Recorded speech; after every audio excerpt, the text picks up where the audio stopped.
Mesdames et messieurs, bonjour, il est 15 heures. Bienvenue à vous dans cette nouvelle édition. Voici les titres qui vous seront développés.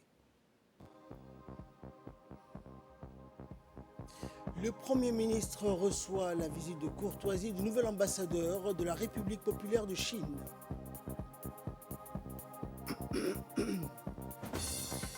Et le conseiller de sécurité est préoccupé par la situation en Afrique de l'Ouest.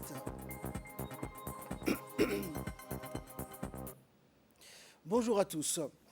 Le président de la République, Ismaël Omar Guelleh, a souhaité succès et réussite au nouveau président élu de la Zambie, Hakainde Hichilema, vainqueur du scrutin à la magistrature suprême qui a eu lieu dans ce pays jeudi dernier. Votre élection a valeur indéniable de juste rétribution à votre foi inébranlable en votre capacité à conduire la destinée de votre peuple, a écrit le président Guelleh dans le télégramme de félicitations transmis au nouveau président élu de la Zambie. Je forme le vœu que le leadership que vous initierez à la tête de votre pays soit source de dynamique nouvelle dans la quête légitime du peuple frère zambien à accéder au développement durable, a ensuite indiqué le chef de l'État. Le score largement victorieux qui a disposé à votre élection vous offre toute la légitimité nécessaire à l'initiation des politiques que vous jugez donc utiles au bien-être de votre peuple et à l'essor de votre pays, a-t-il également noté dans le même document avant de réitérer ses chaleureuses félicitations au nouveau président élu de la Zambie, âgé de 59 ans. Hakainde Hichilema est une figure de proue du paysage politique zambien. Issu de l'opposition, il faisait office dans le cadre de la présidentielle zambienne du 12 août dernier de principal compétiteur au président zambien Edgar Lungu qui était candidat à sa propre succession. Le Premier ministre Abdelkader Kamel Mohamed a reçu dans la matinée le nouvel ambassadeur extraordinaire et plénipotentiaire de la République populaire de Chine, Hu Bin. Hu Bin donc, qui a mis en exergue sa ferme volonté d'accélérer l'élan positif des relations bilatérales et multilatérales entre la République de Djibouti et la République populaire de Chine. Dans ce sens, il a souhaité travailler en étroite collaboration avec le gouvernement djiboutien pour consolider davantage les relations stratégiques sino-djiboutiennes et il a en outre remercié le Premier ministre pour sa contribution sans faille. Le diplomate chinois a annoncé également que la République populaire de Chine allait faire don de 200 000 doses supplémentaires de vaccins sur la Covid-19 à la République de Djibouti. Le Premier ministre a souhaité la bienvenue au diplomate à Djibouti et lui a donné sa pleine contribution durant sa mission. Il a ensuite indiqué que les relations entre les deux pays ont connu donc une évolution considérable et remarquable, illustré à la fois par le volume et la diversité des échanges dans plusieurs domaines.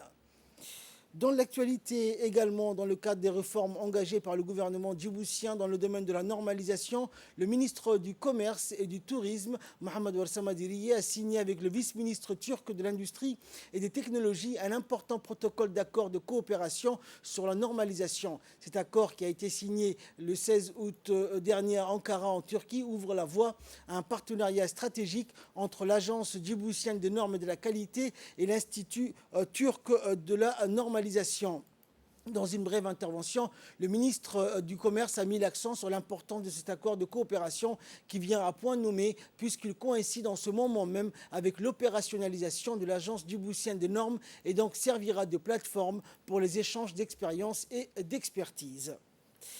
Dans le cadre de ces programmes et activités sociales visant à soutenir les familles donc les plus vulnérables et à revenus limités, le ministère des Affaires sociales, en étroite collaboration avec le Centre Roi Salman pour l'aide humanitaire et les secours, a mis en œuvre aujourd'hui la distribution de paniers donc, alimentaires aux familles les plus nécessiteuses. La station principale des opérations de distribution était le siège de la Diwana Zakat dans la banlieue de Balbala où 615 familles de la commune ont bénéficié de ce programme dans son cycle actuel. Les familles bénéficiaires donc ont reçu des sacs de riz, de sucre et de farine ainsi que de l'huile alimentaire et des dattes. Ce geste humanitaire reflète la profonde coopération entre Djibouti et le Royaume d'Arabie Saoudite, surtout dans le domaine humanitaire.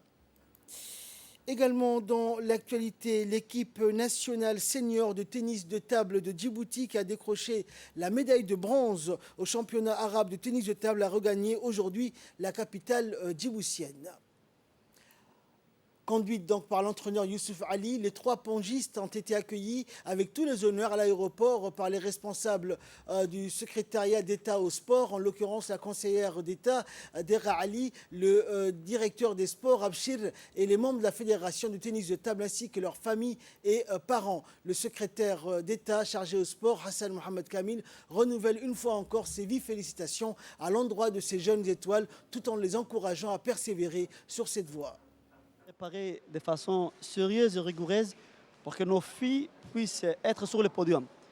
Je profite de cette occasion pour dire que la saison sportive qui va bientôt commencer au mois d'octobre va débuter avec cette victoire. Donc c'est une chance pour nous de débuter avec une victoire, avec une médaille. Et la politique du secrétariat d'État en charge du sport est d'accompagner, d'appuyer, d'encourager et de féliciter les prestations ou bien les performances sportives de nos jeunes.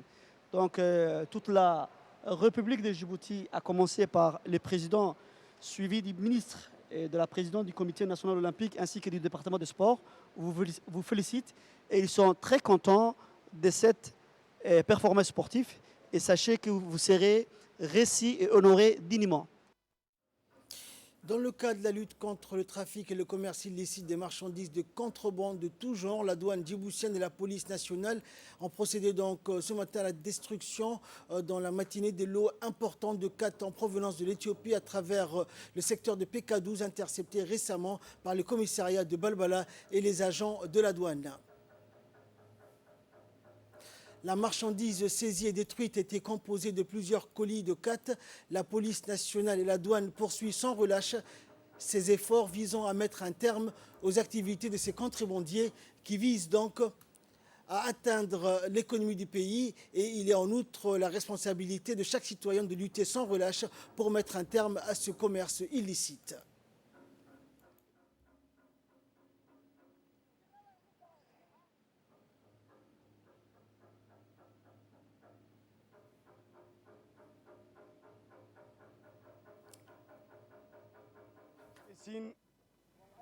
ragga booliiska ayaa gacanta ku soo dhigay ayakoo garab siinaya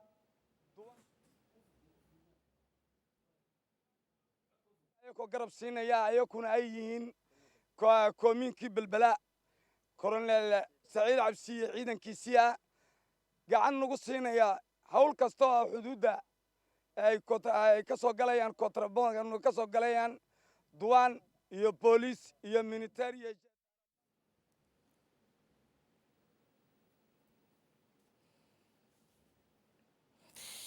Et de là, nous passons à ce qui fait la une de l'actualité internationale. Le Conseil de sécurité des Nations Unies, préoccupé par la situation en Afrique de l'Ouest, le Conseil de sécurité des Nations Unies s'est déclaré donc hier préoccupé par la détérioration des conditions de sécurité dans certains pays d'Afrique de l'Ouest et du Sahel.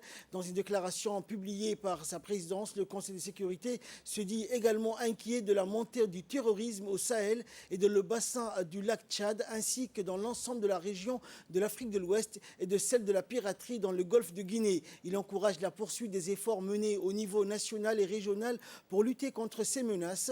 Le Conseil condamne énergiquement les attaques constantes dans la région dirigées contre les civils, les représentants des institutions locales, régionales et des États, ainsi que les forces de sécurité nationales, internationales et des Nations Unies, et affirme la nécessité de veiller à ce que les auteurs de violations des droits de l'homme et des violations du droit international répondent de leurs actes.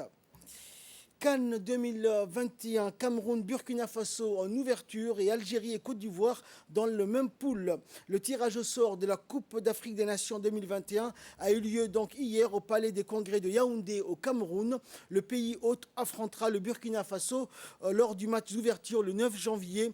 L'Algérie, tenante du titre, devra défier la Côte d'Ivoire. Pour procéder à ce tirage au sort, les 24 sélections étaient reparties dans 4 pots en fonction du dernier classement FIFA établi le 12 août dernier. Ainsi, le Cameroun, pays hôte, le Sénégal, la Tunisie, l'Algérie, le Maroc et le Nigeria ne pouvaient pas figurer dans la même poule.